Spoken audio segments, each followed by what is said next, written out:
नमस्कार मित्रों, स्वागत है आप सभी का।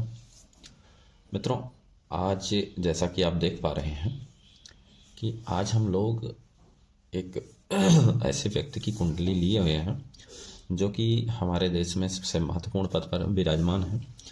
बात करेंगे आज मोदी जी की कुंडली पर और क्या रहेगी उनकी आने वाली 24 में, क्या स्थिति बनेगी, उनके क्या चुनाव जीत पाएंगे या क्या कुछ स्थितियां बनेंगी इनके जीवन में 24 के चुनाव को लेकर के, ये भविष्यवाणी है।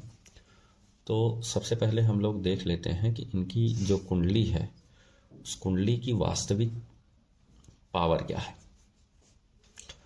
तो जैसा कि आप लोग देख पा रहे हैं, इनकी जो कुंडली है ये वृश्चिक लग्न और वृश्चिक राशि की कुंडली है।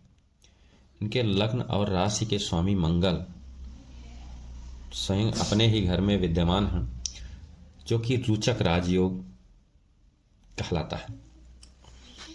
दूसरा महत्वपूर्ण है कि एक तो लग्नेश और दूसरे भाग्येश एक साथ हैं। ये भी चंद्रमंगल योग अद्भुत राजयोग है। इसके नाते इनको जो है, इनका जो भाग्य है सपोर्ट करता रहता है।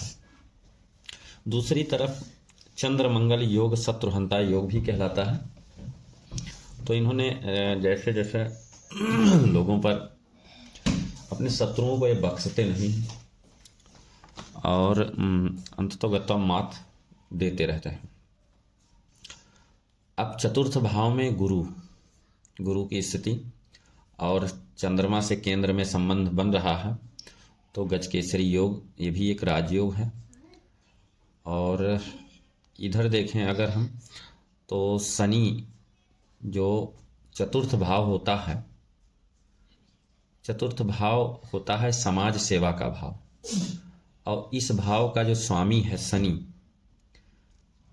10th हाउस में यानी कि राज सत्ता भाव में बैठ करके समाज सेवा को देख रहे हैं, तो इस चतुर्थ भाव को एक्टिव कर दे रहे हैं और इसके एक्टिव हो जाने से जो है इनको समाज सेवा के कार्यों से जोड़ रहे हैं। और शनि सत्ता भाव में होकर समाज सेवा भाव को एक्टिव करते रहे, जिससे इनकी लोकप्रियता भी बढ़ रही है। अब चंद्रमा गुरु से संबंध बना रहा है और गुरु जो है 10th हाउस पे दृष्टि है और 10th हाउस वाले शनि या शुक्र की दृष्टि जो है 4th हाउस पे है। तो ये अद्भुत राजयोग बनता है। दूसरे,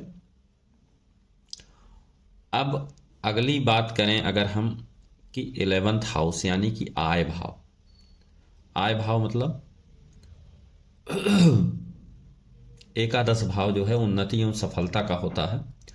तो सत्ता पक्ष के स्वामी सूर्य होते हैं, जो कि 11th हाउस में बैठे हैं, और साथ में आय भाव के स्वामी बुध स्वयं, बुध और सूर्य मिलकर बुधादित्य योग बना रहे हैं। साथ में केतु के मिल जाने से उसमें वृद्धि हो जा रही है योग में। तो ये तो रही। और राहु पंचम भाव में, राहु सीधे आय भाव को देख रहे हैं, 11th हाउस को देख रहे हैं। कहीं ना कहीं ये सोशल कनेक्टिविटी का भी क्षेत्र होता है, लोगों के जुड़ने का भी क्षेत्र होता है। तो क्या है कि इनको जो है उन्नति इनकी होती है, लोगों के जुड़ने से उनको सम्मान में वृद्धि होती है और ये शीर्ष तक पहुंचते हैं। तो ये सारे भाव मिल करके इनके अंदर जो है इनकी कुंडली को मजबूत करते हैं। तो तमाम योग और अन्य तमाम योग भी हैं, जो कि दूसरी चीज, सबसे बड़ी चीज तो ये है कि इनके केंद्र, सबसे बड़ा राजयोग तो वही होता है केंद्र और त्रिकोण का मजबूत होना। तो इनकी कुंडली के केंद्र में ही 5 ग्रह बैठे हैं, मंगल, चंद्रमा, गुरु, शुक्र, शनि। और त्रिकोण मतलब पंचम और नवम भाव को माना जाता है। तो पंचम भाव में या पंचम भाव के स्वामी गुरु केंद्र में है, चतुर्थ भाव के स्वामी चंद्रमा जो है लग्न में है। तो ये कई सारे राजयोग इकट्ठा हो गए हैं और पंचम भाव में राहु का विद्यमान होना जो है बड़ा खासकर राजनीति के लिए अच्छा माना जाता है। तो इस तरह से देखने में तो ये व्यक्ति साधारण है, लेकिन जो चंद्र मंगल योग है, ये व्यक्ति को देखने में साधारण तो बनाता है, लेकिन ये व्यक्ति अपनी दिनचर्या से, ऊर्जा से परिपूर्ण रहते हैं और अपने कार्यों में जो है मजबूती लाते हैं। और 10th हाउस में का शनि जो है लोगों के निर्णय में कठोरता लाता है। इन्हीं के नहीं, आपने देखा होगा, आप लोगों ने देखा होगा, नेपोलियन, आइंस्टीन वगैरह की कुंडली में भी जो है 10th हाउस का शनि जो है था और उनके निर्णयों में कठोरता लाया था। तो कुल मिला के इतना सब देखने के बाद समाज सेवा का जो भाव है, चतुर्थ भाव, अब राज सत्ता का भाव 10th हाउस, अब शनि जो है सत्ता भाव में बैठ के समाज सेवा भाव को देख रहा है, तो इस भाव को एक्टिव कर दे रहा है। और इस भाव के एक्टिव होने से ही मोदी जी की उपलब्धि होती है। कहीं ना कहीं लोग उनसे जुड़ना पसंद करते हैं। तो कुल मिला के अभी क्या क्या स्थिति बन रही है, क्या 2024 का चुनाव इनके फेवर में जाएगा? तो देखते हैं। अभी तो इनकी जो स्थिति बन रही है, मंगल में राहु की अंतर्दशा चल रही है, ये चलेगी मई 2023 तक, मई 2023 तक। उसके बाद गुरु की अंतर्दशा आ जाएगी, अप्रैल 24 तक चलेगी।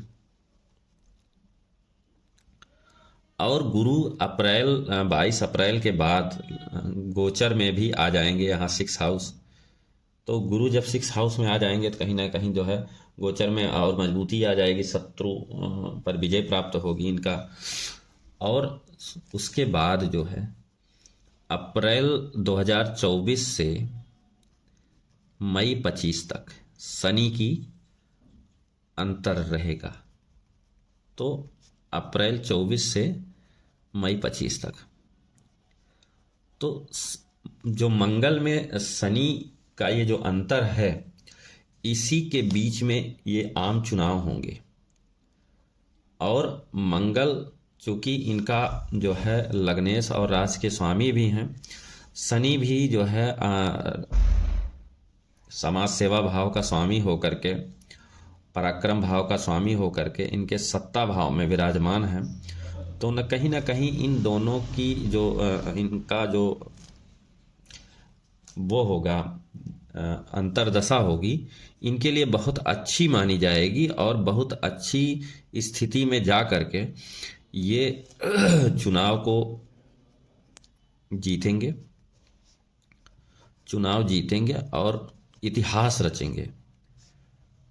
ऐसा इतिहास और चुनाव जीत करके ये 2029 तक पुनः जो है प्रधानमंत्री की कुर्सी पर बैठेंगे और मजबूती से अपने शासन को चलाएंगे। तो ये रहा मोदी जी की कुंडली के बारे में जो विश्लेषण है। तो बहुत ही मजबूत स्थिति है ग्रहों की और अच्छा करेंगे, क्योंकि जो है ये जो ग्रह हैं इनके बहुत प्रबल हैं और इनको राजयोग फिर से दिलाएंगे। तो बस मित्रों, आज के लिए इतना ही। फिर मिलेंगे किसी नए टॉपिक के साथ। तब तक के लिए नमस्कार। ओम नमः शिवाय।